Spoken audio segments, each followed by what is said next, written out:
Hey everyone, it's Ron Johnson, and this is the Ron Johnson Show on Locked On Sports Minnesota. In today's sports world, it's always fun to talk about the good stuff, but sometimes you got to handle the bad stuff. And when hazing comes up, it's not good. When racism's thrown in there, it gets worse. And then when sexual allegations come in, it's just the day of doom. And we have to discuss this. It's the Big Ten. This hits home for me because I, at the University of Minnesota, was a part of. I guess you want to call it hazing, but we'll discuss that next on the Ron Johnson Show. Locked On Sports Minnesota Podcasts. It's endless Minnesota Vikings talk with the diverse voices of your local experts. Now the Ron Johnson Show.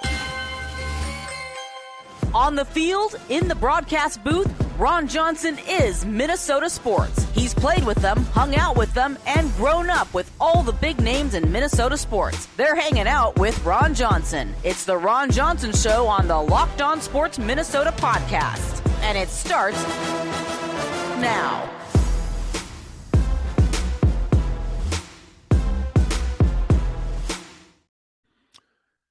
Hey, good people, it's Ron Johnson, and this is the Ron Johnson Show on Locked On Sports Minnesota. It's a beautiful Wednesday. Well, probably where you are in Minnesota right now. The sun is scared to come out. But I want everybody to know, before we jump into this episode is brought to you by FanDuel Sportsbook, the official sportsbook of Locked On. Just visit FanDuel.com/Locked On to make every moment more. I know, and honestly, you guys that have been everydayers that have been following me in my journey with FanDuel, you guys know it makes every moment more. Not going to lie. Denver Nuggets versus LA Lakers, I had no dog in the fight. Like, literally. I mean, I'm a LeBron fan. No dog in the fight. But that no-sweat first bet of $150 I got to just throw on the Nuggets, even though I'm a LeBron fan, I put it on the Nuggets. 5.5 points. I sweated it. So it was no sweat, but there was a little sweat. And I won. They covered 6 points. Sam remembers that day. It was 3.5 points down to the, 3 points down to the end. There were some fouls. I'm like, oh, come on, Brian. Like, you're going to lose this anyway. Don't make this one the close one. And then finally the Nuggets pull it out by 6. So I won. So make sure you guys jump on those no sweat first bets, because it is no sweat, because theoretically they're saying it's not your money. It's their money. So why not put it all on something that you know is going to be fun? Because it made the Nuggets-Lakers game for me fun down to the end, even though my Timberwolves were completely out of this and they got demolished by the Nuggets. But again, as I bring Sam Ekstrom to the show, my producer, I'm looking forward to this one today, Sam. It's the weather, I guess, in Minnesota is kind of how I'm feeling about this, because I went to sleep. I've been listening to a lot about this, like Dan Patrick. I know on the Dan Patrick show, he's talked about this, about Pat Fitzgerald, because Pat Fitzgerald is a friend of the show.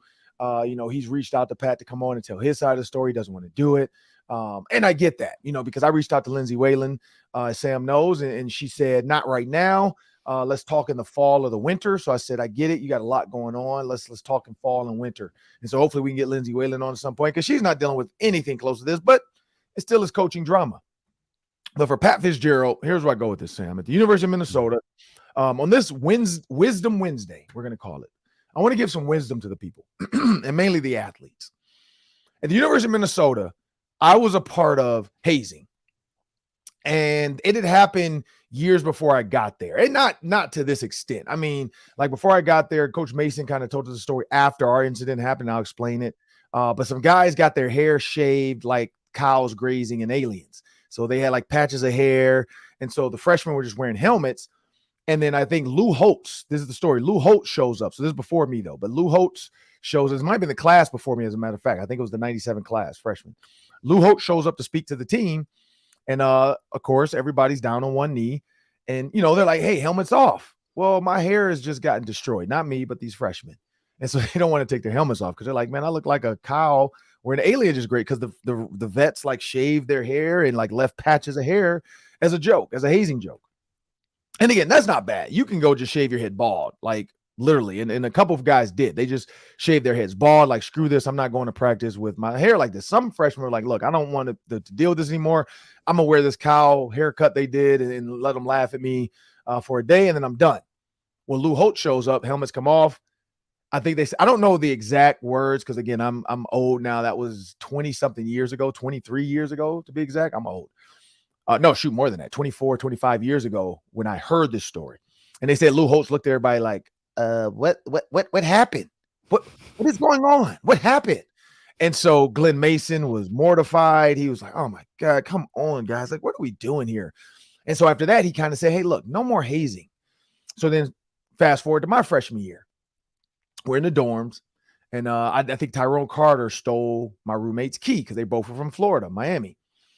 And I'm like, dude, where's your keys? Like, man, I don't know, but TC was in here. And I'm like, dude, I was like, he got your keys. I was like, man, they're coming back to get us. So we took our beds, lined them up the long way to our dorm room so that you cannot get in our room. Like literally, unless you were MacGyver or you were a silly putty man from the Expendables and you could slide under our door, or Mr. Stretch from Fantastic. You weren't getting in our room. And so we put our bed sideways. So my bed was up against the window to halfway. His bed was halfway to the door. And so we were like, look, we're locked in this mode. Yeah. If there's a fire, we're screwed. Yeah, barricades. We barricaded ourselves in the room. Fast forward to 5 a.m. We started to feel like the boom, boom, boom. They're trying to open our door because he has our key. We're like, dude, we're not stupid. Well, I'm not stupid. My roommate was not smart, but I wasn't stupid. I'm like, dude, you're not getting in our room. So then we put on our turf shoes to even give us more traction, just in case somehow these wood, because they were wooden, bed frame somehow broke. Like if they pushed enough, and so I looked out the peephole and I'm like, yo, it's a lot of people out here. He's like, who? I'm like, dude, the entire team was in the hallway trying to get us because the other freshmen were already awake. They were already making them do stuff. So they're like banging on our door. Then they started taking buckets of water and throwing it under the door on our floor, where our floors are carpet.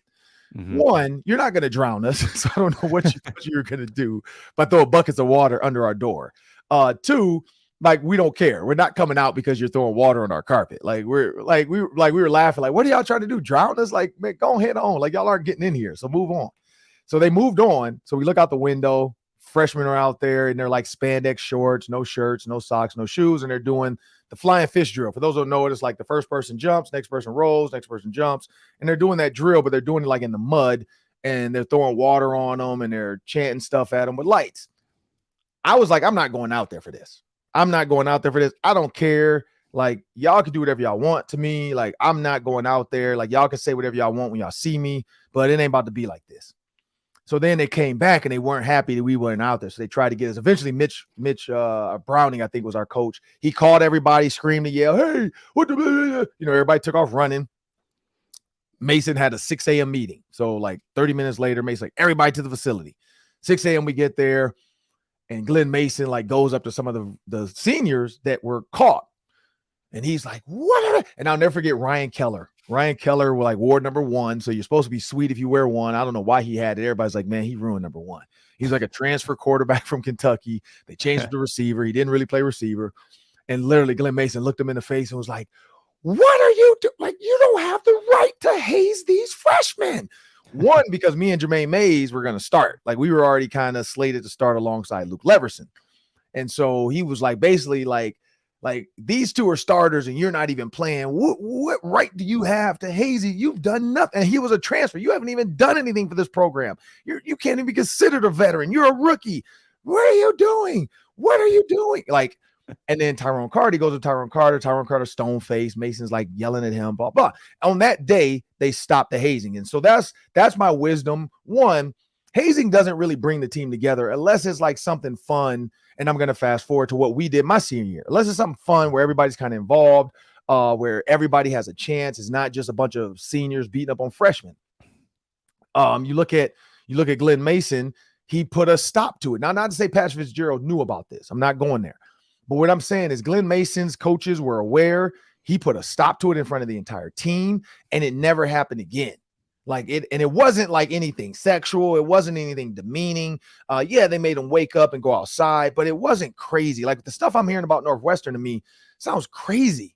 Like even the stuff I'm hearing about frat houses, like Dan Patrick about a frat house, talking about they would crack an egg in one dude's mouth. He's got to transfer to another dude's mouth. He's got to, and last dude has swallow. I'm like, what?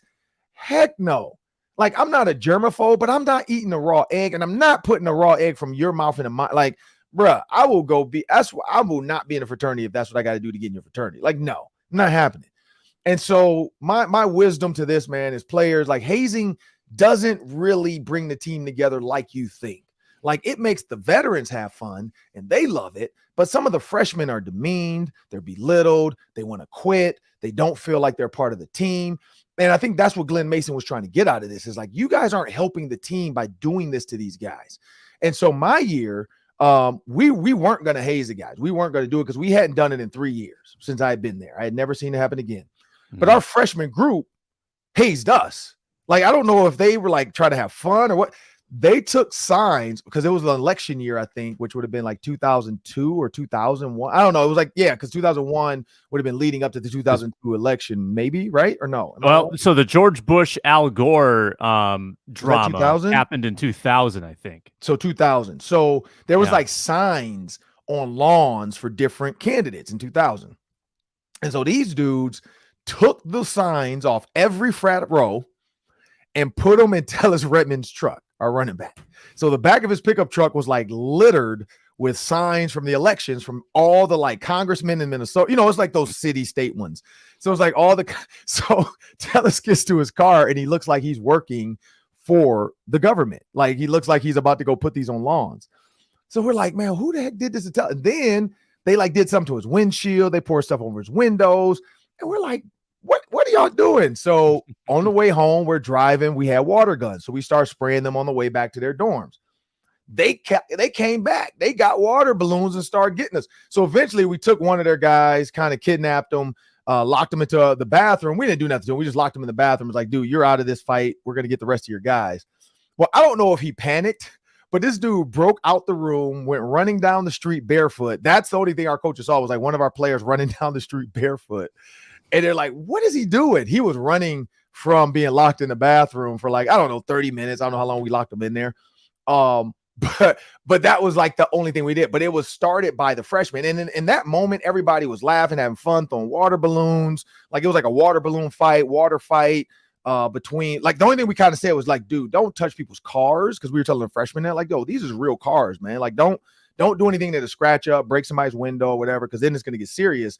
But we were like, look, if y'all want the water balloons, if y'all want to have water gun fights, because we were doing that, we were literally taking dudes, dunking them in the pools, like trying to get them like in their clothes, fully clothed, like just dumping them and stuff, trying to get. But it was like a team thing, and so that's what I say. Like, if you guys are gonna have like seniors versus freshmen wars, or juniors and seniors versus freshmen and sophomore, what were you doing? Water balloon fights and doing different things like that, paintball, whatever.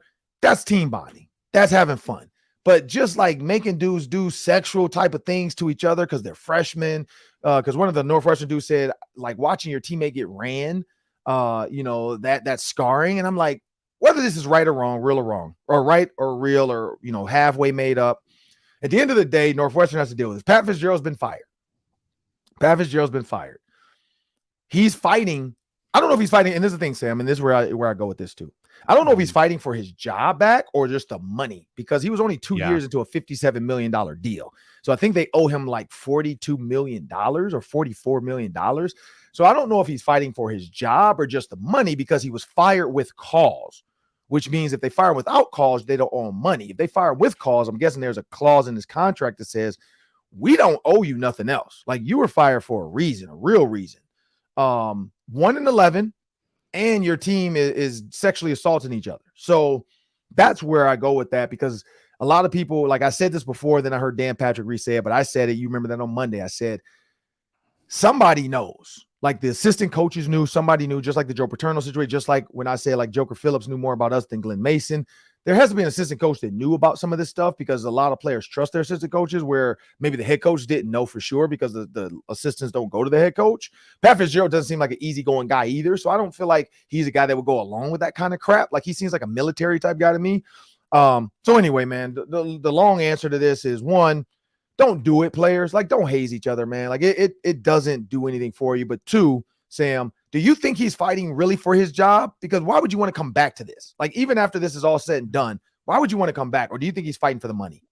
I think it's the money. I think you're right. I think the ship has sailed for him to coach that football team now. Too much has been said and done, and you can't unremember that.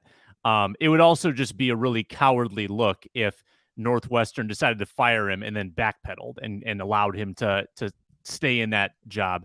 I think that he's going to fight this battle, not only for the money, Ron, but future coaching opportunities, right? Like, if he can clear his name in any way, not to say that even if he didn't know stuff was going on, it still means that he was oblivious, and that's also bad. Right. But I think he wants to make himself come out of this looking like he can be a coach somewhere else. Maybe not next year, maybe not the year after that, but over time. Let me look at Rick Pitino. Rick Pitino is coaching college basketball again, right? So if he can come back from that, certainly Pat Fitzgerald could come back as well, I think, and coach again if he fights this battle and comes out the other side with a little less stench, I guess, on him. Yeah, I mean, that's the key. Is like where, how long is it going to take for him to sit out of football? Does this ever go away? Because this feels like a little Paterno-ish. Like Paterno didn't do anything, Sandusky did, but it feels like a little Penn State-ish, like as if you got to kind of be done. I mean, honestly, if he wins his court case and gets his $44 million, because he's like, look, I didn't really know this. You can fire me, but you can't take my money. $44 million is enough to walk away. Honestly, like it is. Like you can't live maybe the life you want with like a yacht every day and a private jet every day, which you might be able to. I don't know. I haven't even done the math on that crap because that's out of my price range. But I feel like $44 million after taxes, he gets 22. That's good enough to just retire. Like people can retire on $1 million to $5 million. So I'm pretty sure he could walk away, start living a meager lifestyle, have that money in the bank, and you'll be fine. And maybe he'll get a consulting job 5 years from now because he's young. I mean, I think somebody said he's 40 something, 48. So maybe he's a consultant in 5 years. It goes away and people forget about it.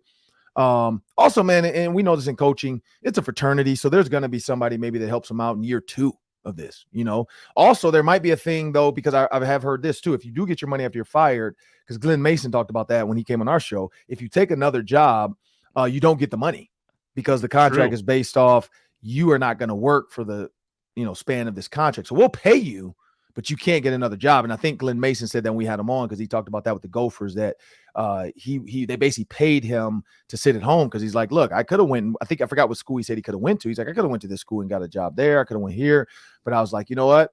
They're going to subsidize my money. I'm going to be working and still get the amount of money I'm getting anyway because they're going to pay me X, call it $50,000 or $500,000, and then I'm going to get the other whatever $4.5 million from the Gophers because my yearly deal was $5 million. So he's like, why would I work for $500,000 when I can just sit back and get the whole $5 million? So I think that's where Pat Fitzgerald's at too. I think he's just going to be in a long court battle, probably 6 months to a year. Because this investigation too, I don't know if you saw that, Sam. This was a 6-month investigation. So this started in December when the season ended. Like when the season ended, it came out. So it had to be a current player on that roster from this season. And 1-11 doesn't help when you're getting hazed either. Like you have the nerve to haze me and you suck. I might be a redshirt freshman, but you suck, bruh. And you're hazing me? Like that didn't help either. And so this has been going on. This wasn't like we all felt like quick trigger, but this wasn't quick trigger. It was like a 6-month investigation. They're like, all right, we're going to suspend you. And then nothing happened in that time from suspension to fire. I think it was the outrage of Twitter. People like, whoa, sexual allegations and you're just going to suspend him? No. And then they're like, all right, man, look, the pitchforks are out. We got to fire him. So they're like, look, you're fired. So it is what it is, man. Pat Fitzgerald, it doesn't come down to him. It's Northwestern. I'm guessing there's going to be more that come out of this because some players are saying, no, it didn't happen. Some players are saying, yes, it didn't happen. It did happen. It's going to be a he said, she said. There's probably unless somebody, and this is the thing, this always happens. One of these freshmen maybe pulled their phone out or somebody has phone footage and the FBI is going to eventually find it because we know that happens. Like you can delete it, but it's still out there somewhere if the FBI knows. And maybe those players have already tried to drown their phones because that's the thing about these kids too. They're stupid. Like they film everything. So if somebody did try to film a clip of something or think it was funny, and then now they're like, oh shoot, we got to delete all this. The FBI is probably going to ask for their phones. But maybe, like I said, maybe those guys know because we know the Colorado football players years ago, y'all don't remember this, years ago. It might have been Vanderbilt or Colorado. I know it was a black and gold, but years and years and years ago, that happened where they did something with a girl that was drunk and it was on their phones or one of the guys' phones. And so they all got arrested and in trouble because of what was on the phones. And then they found out from the phone, the one guy, and it was like dumb stuff they did to her. Like, I don't think it was rape, but it was still dumb stuff they did to her. But yeah, they went, like a couple of them went to jail. One guy did nothing, but he was responsible because he drove her. So he was involved. Uh-huh. But yeah, they found the guy's phone later that he had tried to throw in a pool or something, and they still were able to find a little bit of footage to say, here, this shows you guys taking her to the dorm. So why would you even do that? So yeah, they all went to court. I don't know what sentences they got because it was just like assault. It wasn't considered rape. I forgot how they did it, but yeah, the one guy went to jail and did nothing, but he did drive her. He dropped her off, and it's like, that's your fault. You should have took her home, not to your teammates. Like, you're an idiot. So again, I'm Ron Johnson. That's Sam Ekstrom. This is a Ron Johnson show. Little tougher scenario today, topic to talk about, but sometimes you have to do it. But we're going to get into the lighter side of sports in the next segment. Have a little bit of fun with the Minnesota sports ESPYs the past 12 months. But before we do that, we have a word from our sponsors. I'm excited for this one. We've got a new partner, Birddogs. Yes, Birddogs make you look good. I just ordered 2 pairs of Birddogs, and I'm checking the mail every day, making sure they get here. Can't wait to try them on. Birddogs stretch khaki shorts are designed to fit slimmer through the thigh and leg, give you a truly sculpted look. Birddog shorts do the same thing as Lululemon, but they just fit way better. They fit better than regular shorts that are made of the stiff, restricting cotton. They've fixed this issue by inventing cloud knit fabric that looks just like khaki but stretches, so you get a way slimmer fit without having to sacrifice movement. Birddogs uses anti-stink sweat wicking fabric. It keeps you cool and dry all day long. I'm so pumped to get my Birddogs in the mail. You too can get Birddogs in the mail. Go to birddogs.com/lockedon or enter promo code LOCKEDON for a free Yeti-style tumbler with your order. Birddogs.com/lockedon, promo code LOCKEDON for a free Yeti-style tumbler. You won't want to take your Birddogs off. I'm telling you, that's the truth. Birddogs, new partners with us here at Locked On Sports Minnesota. Well, Sam, I'll let you do the honors to get this one started. It's the Minnesota Sports ESPYs. I don't know what the song and everybody's looking great on the red carpet. Ron, you're looking great. What are you wearing today? I have on a Pac-Man original, Game Over, because that's what happens when I step on the basketball court. It's an original from Five Below, I think. It was a hefty $4.99. Loved every minute of it with my stylist. I do have a custom suit, but I took the jacket off for today. But man, did you see those glasses Justin Jefferson had on? Oh, swaggy, super swaggy. He wins the night. Speaking of Justin Jefferson, though, I want to tease the next one. We are going to talk about Justin Jefferson and Kirk Cousins and the drama already brewing. It's like we can't, like, Stephon Diggs does something, and then somehow Minnesota sports finds a way to do something else. Like, we just can't. Like, Stephon Diggs and Josh Allen got their little thing, and now Justin Jefferson. But we'll talk about that. But let's get to the ESPY, Sam. All right. I've got a few categories for you. We're looking at the last 12 months of Minnesota sports. So every team has had a season. We're going to do best team, best moment, comeback player, and eventually the MVP of the year in Minnesota sports. Let's start with best moment. What was your favorite moment, Ron Johnson, from the past year in Minnesota sports? Well, some stuff off the court, like karl-anthony Towns on the podcast talking about his team was better than the Nuggets. That was a great moment for me this year. Kirill Kaprizov coming back to the ice. I think that was a great moment. Everybody was waiting to see how long it would take because we know injuries in Minnesota. Sometimes people say, oh, it's a month. And then it takes a year, and then they never come back and play. There's a lot of those moments, but I don't think there was a moment bigger than the 33-0 comeback. It was the Buffalo Bills one to me too. Like that one, I'm torn, Sam. I'm torn. The voters need to vote this. We might need to put a vote out there for some of this stuff. But the best moment to me, honestly, I got to go to the Buffalo Bills, actually. Because wasn't the Buffalo Bills the Kirko chains too? Well, yeah, no? Was it Buffalo or was that Washington? I can't remember which I can't remember either. But I think the Buffalo moment maybe is bigger because the fourth down, one-handed catch to me. Like the comeback with the coach was kind of somber for a while. Like the game itself wasn't a big moment until the end. And then it went to overtime. We're like, wait, they're actually going to win this game? But the Buffalo Bills one to me. I got to go Buffalo Bills, fourth down, Justin Jefferson, one-handed catch. That's the best moment. I think so too. I think it's just a little bit even more dramatic than the Colts game just because it was Buffalo on the road. Like, you were not supposed to win that game. Right. And then you had this sequence of improbable events, the one-handed catch, getting stopped at the 1, Josh Allen fumbles in the end zone, and all of it coming together with the Patrick Peterson interception at the end. That to me was even one small step above the greatest comeback in NFL history, and that says something. So I'm with you on that. All right. How about the best comeback player of the year in Minnesota sports? You know, we've talked about players that have come back from struggles and injuries over the years. Alex Smith, I know, won this award a couple of years ago, but what do you think in Minnesota sports was the best comeback story? So a lot of people think pro. I'm going to go college. Mo Ibram comes back from the Achilles. Nice. Mo Ibram comes back from the Achilles and has a phenomenal year. Gets drafted into the NFL or gets picked up in the NFL. Sorry. So I'm gonna go with Mo Ibram. I think coming off the Achilles, that was a huge comeback. I mean, honestly, like if you think about it, like that was like, it's improbable. It happens in the first game of the year of the season. He's supposed to go to the NFL. People question if he'll be able to come back from it, and he comes back and has a great year. So I got to go with Mo Ibram. I'm trying to think of a pro player who's come back and done something spectacular, and I can't think of anyone who's really done anything like that.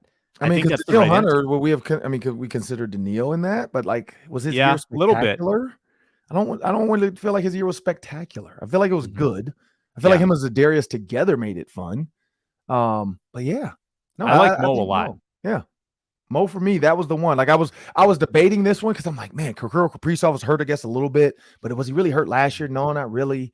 So yeah, I was toying back and forth with that. I was gonna go Paige Beckers, but she hasn't officially come back, and she's not really Minnesota sports. Yeah, I don't know. That's the one I got to go. I was thinking Adam Thielen because I know he was hurt during the year, and then but no, it's got to be Mo Ibram.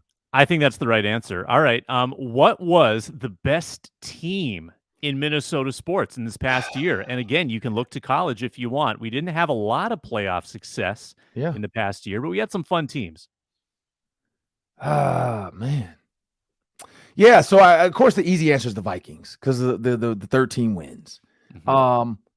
But did you feel like some of their playoff ruined it? I'm gonna go Wild just because in the playoffs they actually won a game or two. So I'm gonna go with Minnesota Wild. Like, I'm not a big time hockey guy, but I feel like they gave me more hope in the playoffs than the Vikings did. Their season probably wasn't as great as the Vikings. We can't count the Twins in this at all. So I'm gonna go with the Wild. I'm gonna go with the Wild. They actually won 2 games in the playoffs. The Vikings lost to the Giants in the playoffs after beating the Giants. So clearly, their pumpkin turned, or their carriage turned into a pumpkin at midnight. So that's what I'm gonna go with the Wild. I think I'm contractually obligated to say Gophers hockey. Gophers hockey made a championship game and was 1 period away from winning the whole thing. True, if they win it all, then it's obviously them. I'll change my answer. I'm going with Minnesota hockey too. I like that. Gophers hockey, you're right. They were right there. I forgot about Gophers hockey. I was looking at all Gophers sports, but I can't lie. I forgot about Gophers hockey because I was thinking softball, but I'm like, they went to the super regional, but they didn't get past that. Women's basketball, men's basketball, football. You could say what you want about their bowl game and their season. But yeah, no, Gophers hockey, I'll give you that one. Now, how did Frosty's team do? How did the girls do? I think they lost in, I want to say, the Frozen Four. I think they got to the semifinal round, I think. Got it. So we'll go men's hockey then. Yeah, I agree with you on that one. Best team, Gophers, men's hockey. You're right. All right, nice. Because I did watch that one, and they were close to winning that. They were there. And then when I tweeted, what happened, everybody's like, Minnesota sports happened. Hey, they're coming back this year. Redeem team. They're going to do it this year. Minnesota fans are so down on sports. Any lead or anything like that, it's just like, oh, we're going to lose it. Or we're going to lose this game. Like, oh, my goodness. Yeah. Yeah. Like, my kids listen to a lot of Winnie the Pooh, and there's the mopey donkey Eeyore. Like, nobody loves me. It's all miserable. That's Minnesota sports fans. True. Last one. Who's the MVP from the past year in Minnesota sports? I think there's an obvious choice, but maybe you can think of something kind of off the grid a little bit. That's what I was thinking when I looked at this. I had a couple of names on this list. So when you look at Justin Jefferson, you got Kirill Kaprizov. Who else you got in there? You got Mo Ibram, I guess. You want to throw him in there? Probably you got Anthony Edwards. Who's from the Lynx? Who would be there? Do they have a Simone Augustus or a Lindsay Whalen type right now? So Nafisa Collier she's in the process of having a really nice year. She was pregnant last year, so she missed most of last season or all of last season.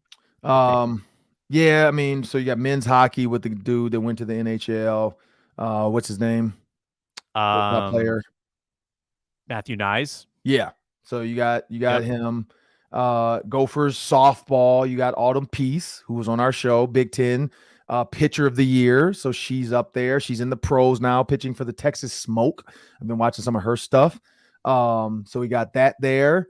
Man, it's tough. I mean, from women's and men's basketball, I don't really think. From Gophers, I don't really know if we have anybody.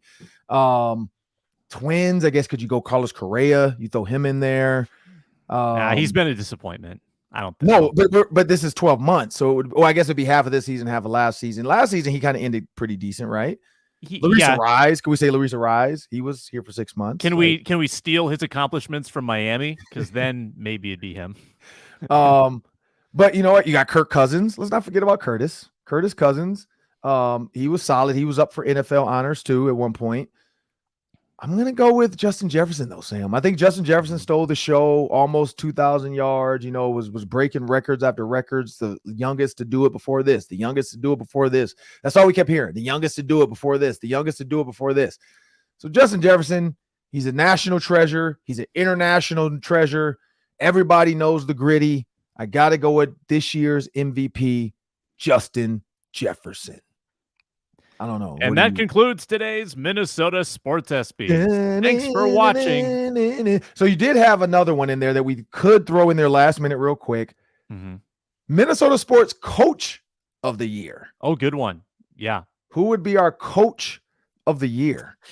KOC. I mean, Kevin O'Connell, PJ Fleck, Ben Johnson, Rocco Baldelli, Brad Frost.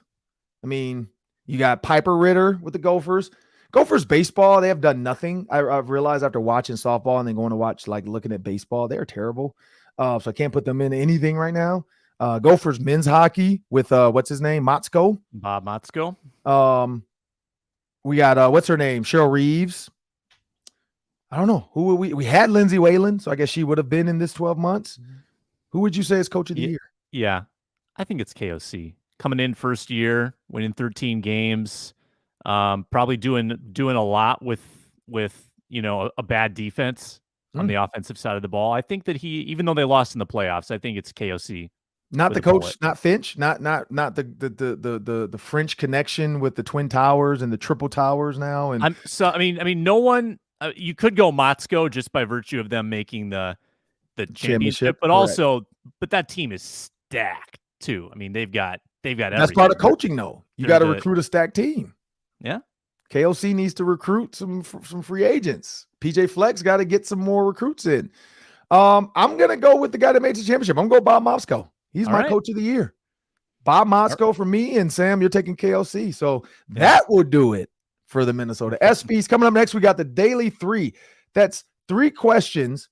We'll see which ones. We'll put about a minute each on these. But remember, SiriusXM Radio, Roku, Amazon Fire, iHeartMedia app, iTunes, Spotify, wherever you get your podcast, just make sure you download Locked On Sports Minnesota's app and subscribe. You'll get the Ron Johnson Show, the Football Party, all of our content, all the biggest Vikings news, all the biggest sports news.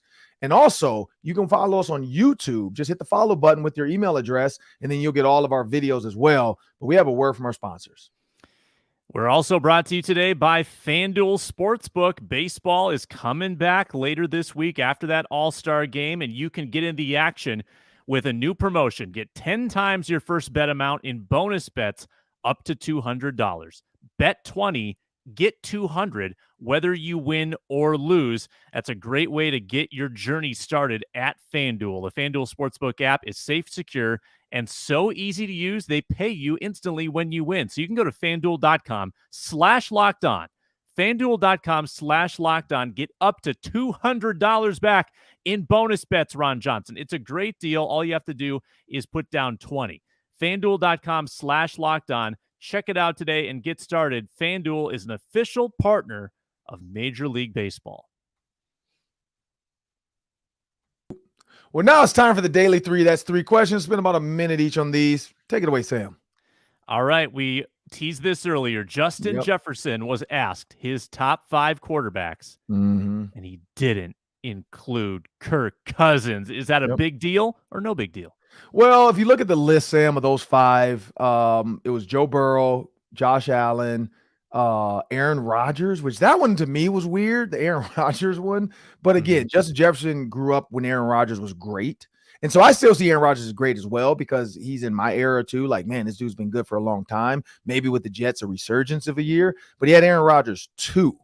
Jalen Hurts is in there. So when you look at those names, I would say it's right. I don't know if it's right for the media to know that, but I think it's right. Now, I don't know if this was like they were all voting because there is another list that came out, Sam, from CBS. I don't know if you saw that because it was a CBS article. And then CBS had tiers. I don't know if you've seen this, the 2023 QB tiers. Have you seen it? No, I have not. So good. This is going to be new for you. So tier 1, Patrick Mahomes. So we know that was in Justin's list. Joe Burrow, Justin's list. And Josh Allen, Justin's list. And we're going to take a little bit longer on the first question. You got Justin Herbert, you got Lamar Jackson, you got Jalen Hurts, who was on Justin's list, and then you have what's his guy's name? Trevor Lawrence. He's in tier 2. Now tier 3, they got Aaron Rodgers, Justin's guy, and then this is what's crazy. They don't have the Bills quarterback in that tier. So the Bills quarterback, they dropped him down to never mind. Josh Allen's in tier 3. So those are his 5 right there. So they're in tier 1, 2, and 3. For Justin. Perfect. Okay. They don't have Kirk Cousins in tier 3, but here's where it gets saucy, Sam. In tier 3, they have Aaron Rodgers, Matthew Stafford, Deshaun Watson. Now, here's the names to me that I don't agree with that should be above him. Russell Wilson, Daniel Jones, Tua Tagovailoa. I can't believe they did this. Chicago Bears quarterback. Justin Fields is in tier 3. Yes. They have Justin Fields in tier 3. So I don't know who voted and where this list came from, but Justin Fields is in tier 3. They have Justin Fields ahead of Dak Prescott, Geno Smith, Kirk Cousins, Ryan Tannehill, Derek Carr, Jimmy Garoppolo, and Jared Goff. That's tier 4. I feel like Justin Fields should drop down to tier 5, and that's with Brock Purdy, Mac Jones, and then what's his name from the Steelers? Fake slide guy. Pickett. Pickett. Is it Pickett or Pickens? Pickett? Kenny Pickett. And then you go down to tier 6. You got Kyler Murray. Speaking of Kyler Murray, remember when Shannon Sharp said he'd take Kyler Murray over Kirk Cousins? I wonder if Shannon Sharp still feels that way. I don't know if he does. He's a free agent now. Let's get him on the show. You got what's his name from the Packers is in this? Baker Mayfield, Ritter. And then you got what's his name from the Washington team? Sam Howell. And then tier 7 is all the rookies. So you got CJ Stroud, what's his name? Bryce Young, and then Anthony Anderson. So there you go. That's part of the voting that happened, and then these tiers. So I get Justin Jefferson's thought because if his list is right, it should be Patrick Mahomes, Burrow, Allen, Hurts. And then technically they have Lamar Jackson, Herbert, or Trevor Lawrence over Aaron Rodgers, but Aaron Rodgers is a GOAT, so I get it. But then, I think Kirk Cousins would be 6. But these tiers, there's no way Justin Jefferson's ahead of him. Kirk Cousins should be below Justin Fields. So it is what it is. But no, I don't think it's a big deal. I do think for the media standpoint, he should just do Kirk Cousins at 5. Who cares? You could have thrown left Aaron Rodgers out of there for the fact that he was a Packer for so long. And then put Kirk Cousins in there just to create drama. But if you're being real, I get it. That's the right. There's no wrong answer in that top 5. But I probably would have tried to throw my own quarterback in there. I don't know. That's just me though. Yeah, I think I would have too. And people can laugh about it, but you're defending your guy, right? I mean, that's your quarterback. Correct. TO with the tiers. That's my quarterback. Correct. Yep. What you got next? Yeah. All right. This is actually a improvisation here. We got breaking news. The New York Jets are going to be on Hard Knocks. What do you think? So the New York Jets been on Hard Knocks. I know they've gone back and forth about this. They didn't want to do it. Clearly, the NFL probably said, "Look, y'all got to do it. Y'all haven't done it since whatever." Now they did because they did it with Camardi. I remember that because he talked about his 8 kids and who the different ages were. But yeah, that and then he had twins after his vasectomy, which is even crazier. So he had twins since that show, and he had a vasectomy. But they want. So you got Sauce Gardner, big voice. You got that defensive guys like what's his name that blesses himself when he sneezes. Big name, big voice. And then you got all those other guys on that offense. You got Garrett Wilson. You got the guys they bought in from the Packers. Plus you got Aaron Rodgers. It only makes sense. You got a coach in Robert Saleh who's loud and aggressive defensive guy. So it's the right move for Hard Knocks. I like it. Yeah, I like it too. That'll be great drama. Aaron Rodgers, still compelling TV. And Aaron Rodgers is willing to say anything now that we know because of the Pat McAfee show. So he'll say some stuff about the Packers at some point. Maybe him and Alan Lazard are having a conversation or something. But he's going to do something that throws shade on the Packers.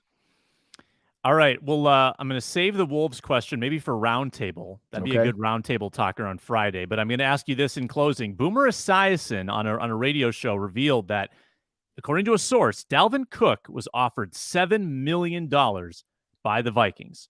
Do you think he ends up signing for more than that $7 million? No.